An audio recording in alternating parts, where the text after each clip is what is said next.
तो सुप्रभात, नमस्कार। मेरा नाम है आदित्य और इंडिया डेली लाइफ के डिजिटल प्लेटफॉर्म पर एक बार फिर से मैं हाजिर हूं, क्योंकि ये जो मुकाबला है match number 29 between India and England, और ये मुकाबला हो रहा है लखनऊ के अटल बिहारी वाजपेयी इकाना स्टेडियम में, जहां पर इंग्लैंड की टीम जो है वो अपना विदाई समारोह रोकने के लिए भारत से भिड़ेगी। ऐसी टीम से भिड़ेगी जो अब तक इस टूर्नामेंट में अजेय रही है, जिसने अजेय रही न्यूजीलैंड को भी मात दी है।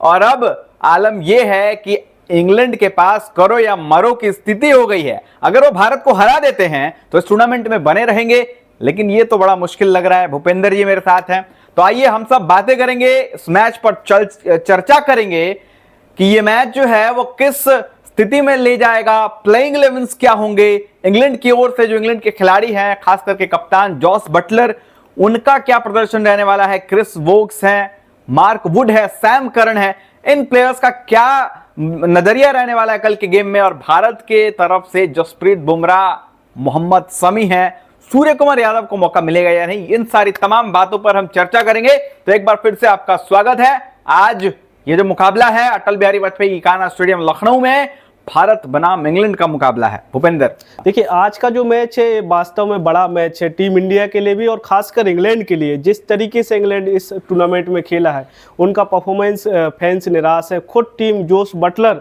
उनका बल्ला चला नहीं, तो मतलब उनकी जो टीम थी इतनी डिफेंडिंग चैंपियन, और ये सामने अब टीम इंडिया होगी, तो एक बड़ी चुनौती रहने वाली है। बड़ा मैच है इंग्लैंड के लिए, भले ही वो विश्व कप की सेमीफाइनल की रेस से बाहर है वो टीम फिलहाल। देखिए, आज का जो मैच है इंग्लैंड के लिए बड़ा मैच होगा, क्योंकि सामने इस बार टीम इंडिया है। टीम इंडिया विजय रथ पे सवार है, लगातार अपने पिछले सभी मैच जीत के रोहित शर्मा एंड कंपनी आ रही है। इस लिहाज से जोस बटलर के सामने ना सिर्फ मैच जीतने की चुनौती होगी, बल्कि पिछली जो उनकी हार है उनको भुलाकर एक नए सिरे से शुरुआत करना उनके लिए इस मैच में बड़ा काम होगा। जो जोस बटलर मुझे लगता है एक नई प्लानिंग के साथ आएंगे, नई तैयारी के साथ आएंगे।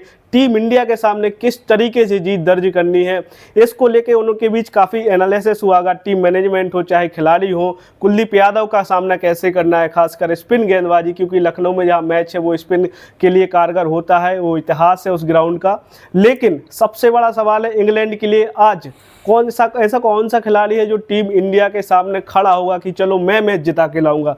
क्योंकि इस टीम का कोई एक भी खिलाड़ी इस टूर्नामेंट में लगातार परफॉर्मेंस नहीं किया है। चाहे ओपनिंग की बात कर लो, जॉनी बेस्टो चोट से वापसी की थी, अच्छा प्रदर्शन किया था, तो विश्व कप में उनको जगह मिली थी, लेकिन जैसे ही वो इस टूर्नामेंट में खेले उनके बल्ले से कोई बड़ी पारी नहीं देखने मिली जो टीम को जीत दिला सके। डेविड मलान, भले ही एक मैच में शतक उनका आया था, लेकिन उसके बाद डेविड मलान ने भी निराश किया है। और खासकर गेंदबाजी, इंग्लैंड की सबसे कमजोर कड़ी जो इस बार लगी है वो है गेंदबाजी। इनके पास आदिल रशीद को ले लीजिए तो उनका भी फॉर्म उतना अच्छा नहीं था। तेज गेंदबाजों ने भी निराश किया। रीस टोपली जो शानदार फॉर्म में थे, सबसे ज्यादा विकेट लिए थे स्टार्टिंग के 2 मैच में, वो बाहर हो चुके हैं। उनकी जगह उनके बाद ऐसा कोई खिलाड़ी लगा नहीं जो फॉर्म में। जोफ्रा आर्चर की वापसी हुई है आई थिंक। नहीं, जोफ्रा आर्चर की वापसी नहीं हुई है, उनकी जगह एक कोई नए गेंदबाज है। अभी उन्होंने 13 ही मैच खेले हैं। उनका नाम शायद, बहुत नए खिलाड़ी हैं, उनको मौका मिला है, लेकिन प्लेइंग में उनकी जगह नहीं बनी, क्योंकि क्रिस वोक्स वापसी कर चुके हैं तो वो उनकी जगह खेल रहे हैं।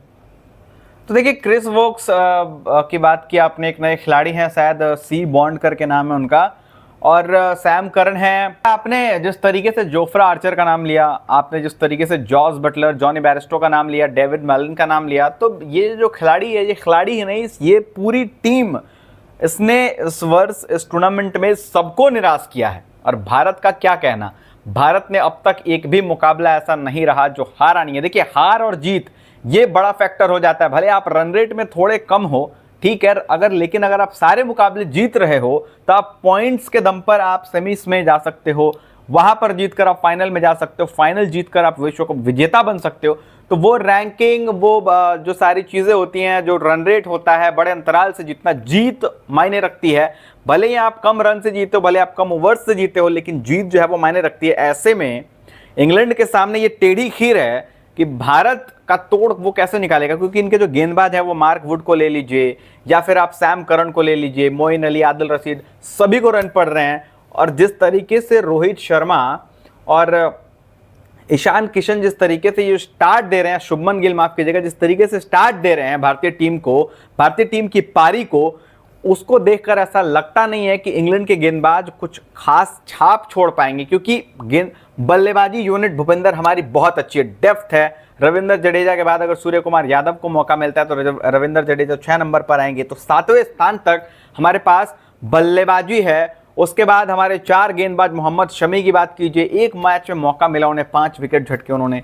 हार्दिक पांड्या की कमी खली नहीं है भूपेंद्र। बिल्कुल, मोहम्मद शमी की जो वापसी हुई थी, क्या शानदार परफॉर्मेंस था। शमी आए, मतलब शमी आए और छाए, ये उस दिन का टैग था। लेकिन आज का जो मैच है वो इंग्लैंड से ज़्यादा टीम इंडिया के लिए भी ज़रूरी है। पॉइंट टेबल में नंबर 1 पे हमें पहुंचना है। साउथ अफ्रीका मुझे लगता है नंबर 1 पे है, जिस तरीके से उन्होंने खेला है।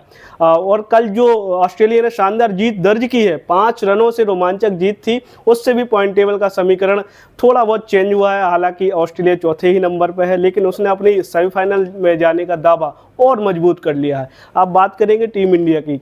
देखिए, 2 बातें होती हैं, कोई भी मैच होता है, कोई भी बड़ा मैच हो या छोटा मैच।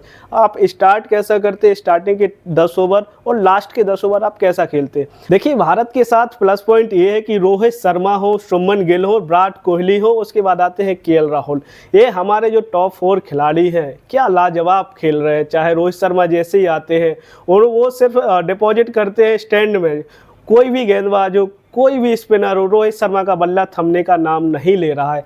आज के मैच में भी उम्मीद होगी कि रोहित आएंगे और उसी अंदाज में बैटिंग करेंगे जो अंदाज उन्होंने पहले मैच से इस वर्ल्ड कप में हमें दिखाया है, फैंस को दिखाया है। और टीम इंडिया के इस विजय रथ को लगातार 6वीं जीत टीम इंडिया एकाना स्टेडियम में दर्ज करने वाली है, क्योंकि ऑस्ट्रेलिया का मनोबल टूटा हुआ है। अच्छा भूपेंद्र, एक बड़ा सवाल है। ऑस्ट्रेलिया का तो कल मनोबल ऑब्वियसली टूट जाता अगर न्यूजीलैंड जीत जाती तो, लेकिन एक बड़ा सवाल ये भी है, भारत का जो मुकाबला है, विराट कोहली का आपने नाम लिया, क्या 49वां शतक देखिए है? बिल्कुल, ये मैं नहीं, ये पूरा देश चाहता है। उनके जितने भी करोड़ों फैंस हैं वो चाहते हैं कि विराट कोहली आज के मैच में शतक मारें। एकाना स्टेडियम में विराट कोहली का जब बल्ला चलेगा तो मुझे लगता है वो देखने लायक नज़ारा होगा। 2 बजे का आप इंतजार कीजिए, टॉस कौन जीतता है, विराट कोहली। मुझे लगता है भारत को पहले बैटिंग करनी चाहिए, क्योंकि रन बहुत ज़्यादा आपको देने चाहिए। इंग्लैंड हमने देखा है कि जब वो चेस करते हैं तो बिखर जाते हैं। पिछले मैच में भी यही हुआ था ना, उनके बेन स्टोक्स चले जिनसे लगातार टीम को उम्मीदें बनी रहती है। पिछला मैच भी वो खेले, उस तरीके से टीम को नहीं जिता पर टीम को हार झेलनी पड़ी। आज का मैच मुझे लगता है भारत और इंग्लैंड के लिए, दोनों के लिए बहुत जरूरी है। टीम इंडिया कि इसलिए ज़रूरी है क्योंकि रोहित शर्मा इस विजय रथ को बढ़ाना चाहते हैं, लगातार बढ़ते रहना चाहते हैं। ऐसी मैं भी ये चाहता हूँ, पूरा देश चाहता है कि टीम इंडिया बिना कोई मैच हारे विश्व कप जीते। ऐसा इतिहास में शायद पहली बार होगा कि टीम इंडिया मतलब हर अपने सभी 9 लीग स्टेज के मैच जीते, सेमीफाइनल जीते और खिताब जीत ले। ये बड़ी उपलब्धि होगी। लेकिन बात करते हैं प्लेइंग 11 की। कल आपको लगता है कि सूर्य कुमार यादव को मौका मिलेगा क्या? और देखिए, क्योंकि हार्दिक पांड्या की मेडिकल रिपोर्ट आई थी कल परसों, मैं पढ़ रहा था न्यूज़, तो वहाँ पर मैंने ये पाया कि हार्दिक पांड्या में भी कि वो जो आगामी जो 2-3 मुकाबले हैं, मतलब नीदरलैंड्स और साउथ अफ्रीका तक, वो अवेलेबल नहीं रहे।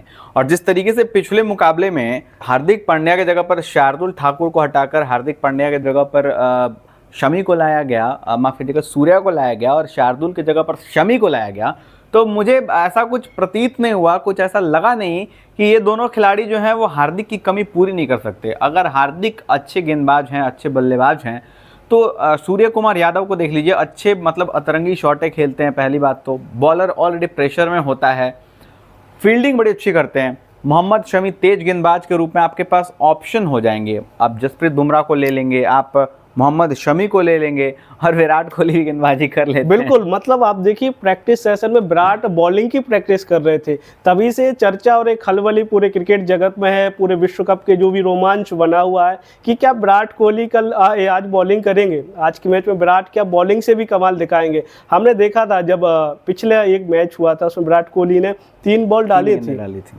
तो क्या विराट कोहली बहुत शानदार स्पिनर तो नहीं है, पार्ट टाइम कभी कभार कर लेते हैं, लेकिन वो मतलब ये है कि विराट कोहली बॉलिंग भी कर सकते हैं जरूरत पड़ने पे। कई टेस्ट हो, हमने पहले भी देखा है, आईपीएल में भी विराट ने बॉलिंग डाली है। एक मैच में 3 बॉल उन्होंने निकाली थी, उसमें शायद 2 ही रन दिए थे। तो मतलब ऐसा नहीं है कि आपको इंग्लैंड जैसी टीम के सामने गेंदबाजों की कमी खलेगी, क्योंकि वैसे ही उनके खिलाड़ी फॉर्म में नहीं है। और आज अगर हार्दिक पांड्या नहीं भी खेलते हैं तो हमारे पास कुलदीप कुलदीप यादव हैं, हमारे पास जड्डू हैं, हमारे पास शमी है, हमारे पास बुमराह है और सिराज है। तो इतनी शानदार बॉलिंग अटैक होते हुए आपको टेंशन लेने की ज़रूरत नहीं। एक खिलाड़ी चोटिल भी हो गया तो चलो कोई दिक्कत नहीं, ये ऐसे बॉलर है हमारे पास जो कवर कर लेंगे मुझे लगता है। देखिए सबसे बड़ा सवाल यही है कि हार्दिक पांड्या खेलेंगे नहीं, ये पहले भी मुझे लगता है आज के मैच में वो नहीं हो पाएंगे उपलब्ध। इनकी जगह आपको ऐसा कौन सा खिलाड़ी लगता है कि जो हार्दिक पांड्या की कमी पूरी करेगा गेंद और बल्ले से?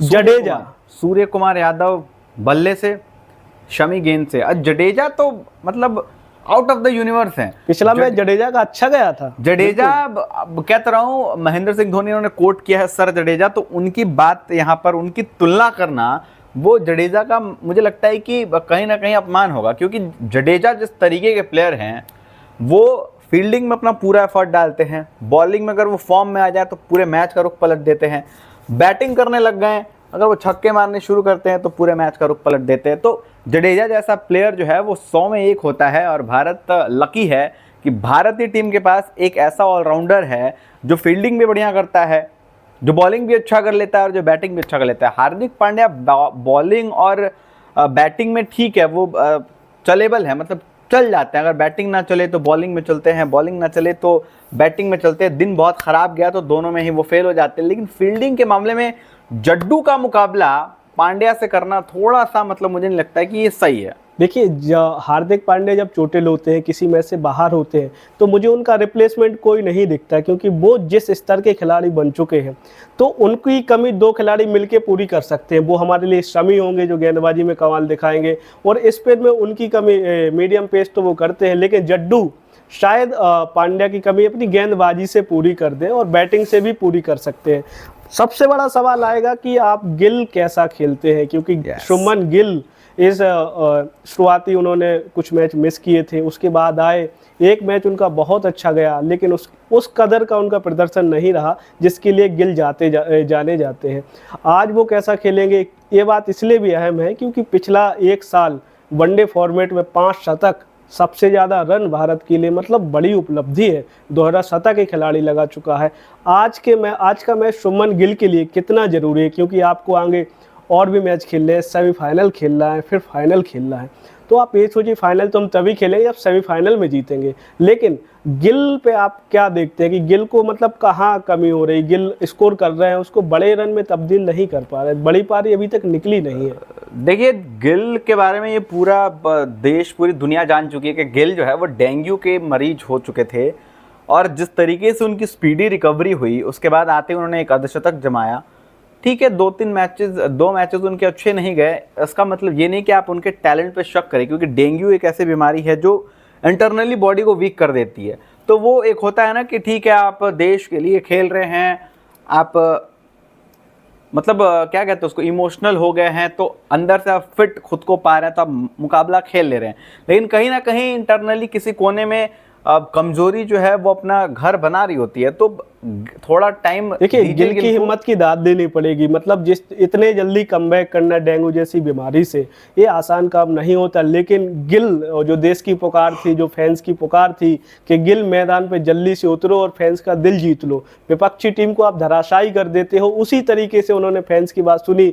खुद टीम इंडिया के पूर्व 2011 का जो विश्व कप हमें दिलाया था युवराज सिंह ने, उनने भी गिल को फ़ोन किया, उनसे कहा कि मैं तो कैंसर रहते हुए भी खेला हूँ, तू उठ और तू जाके खेल। मतलब टीम इंडिया के लिए पूर्व हमारे जितने भी दिग्गज हैं सभी चाहते हैं कि टीम इंडिया तीसरा विश्व कप जीते। इसके लिए उन्होंने गिल को फ़ोन किया और गिल ने भी उनकी बात मानी।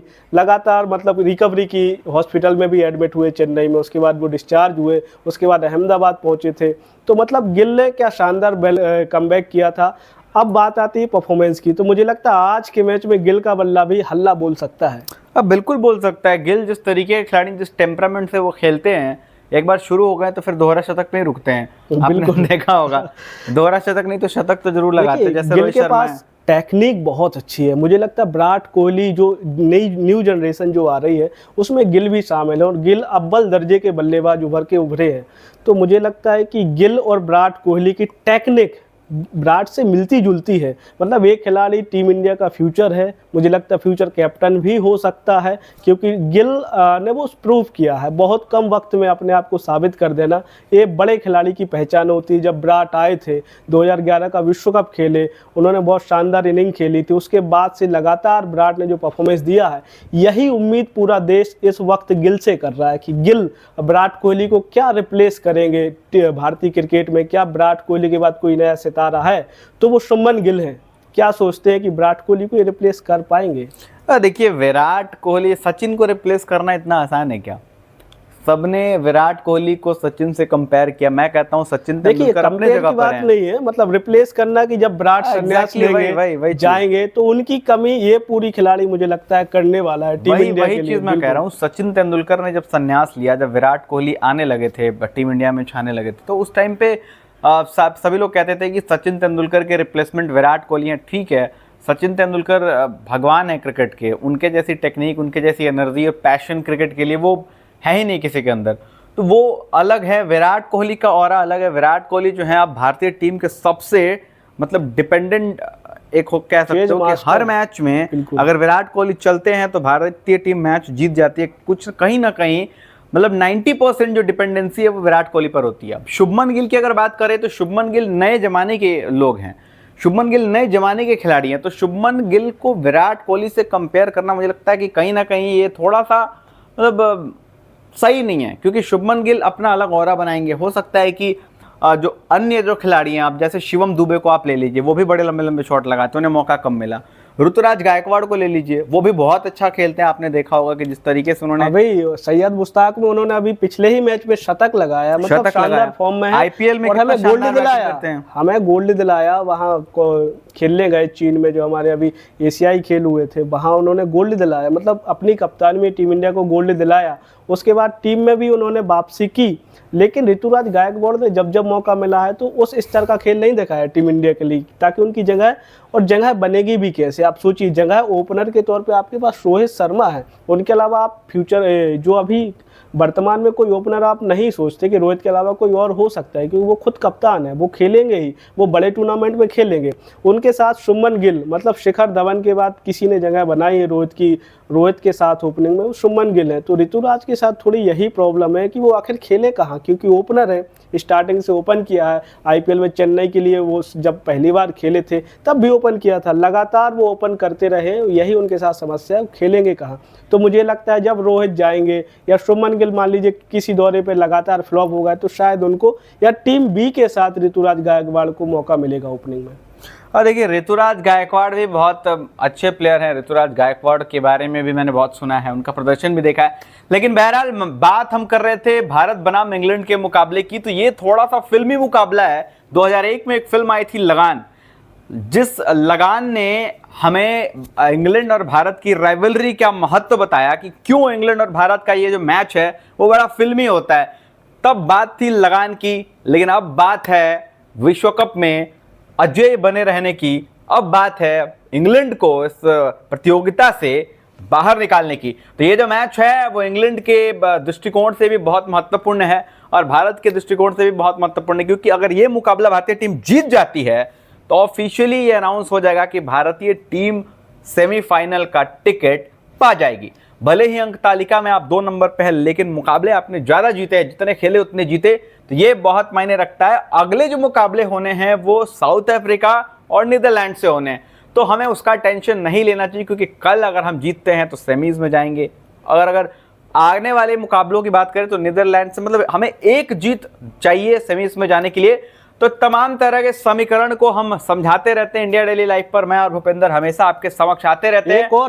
एक और बात अपने फैंस को मैं बता दूं, आपको बीच में इसलिए टोका है क्योंकि आज रोहित सेना एक और बदला लेगी 2022 की हार का। सेमीफाइनल में हमें इंग्लैंड ने 10 विकेट से हरा दिया था, तो आज हम वो भी बदला लेंगे।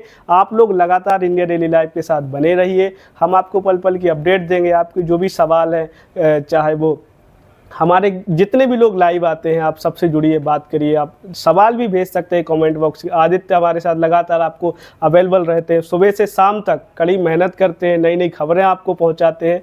तो आपके जितने भी सवाल हैं तो आप पूछिए और हमारे साथ बने रहिए। तो बिल्कुल हमारे साथ बने रहिए, क्योंकि हम क्रिकेट का समीकरण लेकर आएंगे, क्रिकेट की क्लास लगाएंगे। और कल की क्लास जो है, न्यूजीलैंड उसमें विजेता हो सकता था, लेकिन ऑस्ट्रेलिया कमबैक कर गई। वो कहते हैं ना कि बैक बेंचेस जो होते हैं वो हमेशा टॉप करते हैं। तो कल की जो क्लास थी उसमें ऑस्ट्रेलिया को हमने 5 रनों से विजेता घोषित कर दिया। जिस तरीके का कमबैक उन्होंने किया वो बेहद अच्छा था। लेकिन आज की जो ये क्लास है, या आज का ये जो समीकरण है, समीकरण की जो क्लास है वो बेहद फिल्मी है, क्योंकि इंग्लैंड बनाम भारत का ये मुकाबला है उत्तर प्रदेश की राजधानी लखनऊ में अटल बिहारी वाजपेयी कान्हा स्टेडियम में हो रहा है। खूबसूरत सा स्टेडियम है, तो देखना नहीं भूलिएगा और हमारे पास आते रहिएगा, जुड़ते रहिएगा, क्योंकि हम जो है आपको हर समीकरण, हर प्लेयर के बारे में बताते रहेंगे। तो देखते हैं कि ये लड़ाई कौन जीतता है, जॉस बटलर या फिर रोहित की सेना। तो चलिए हमें दीजिए इजाजत, हम फिर आएंगे आपके साथ, फिर जुड़ेंगे, फिर बातें होंगी, ढेर सारी चीजें शेयर करेंगे। और भारत तो ऑफकोर्स जीत ही रहा है भूपेंद्र। तो बिल्कुल, कल मुझे लगता है कि कल जिस तरीके से ऑस्ट्रेलिया ने जीत दर्ज की, लेकिन आज हम उस कंडीशन में नहीं ले जाएंगे। हम मतलब एक तरफा टीम मुझे लगता है जीतेगी। रोहित शर्मा का जो फॉर्म है वो टीम इंडिया को कल जिस तरीके से पैट कमिंस का फॉर्म आया, वो कप्तान है ऑस्ट्रेलिया के, उन्होंने लास्ट में आके जो रन बनाए थे उसी का फायदा मिला कि ऑस्ट्रेलिया ने जीता। इसी तरीके से आज रोहित शर्मा से उम्मीद होगी वो भी कप्तानी पारी खेले और हमें विजेता बनाए। तो चलिए हमें दीजिए इजाजत और आप जुड़े रहिए इंडिया डेली लाइव के साथ। चलते हैं, नमस्कार।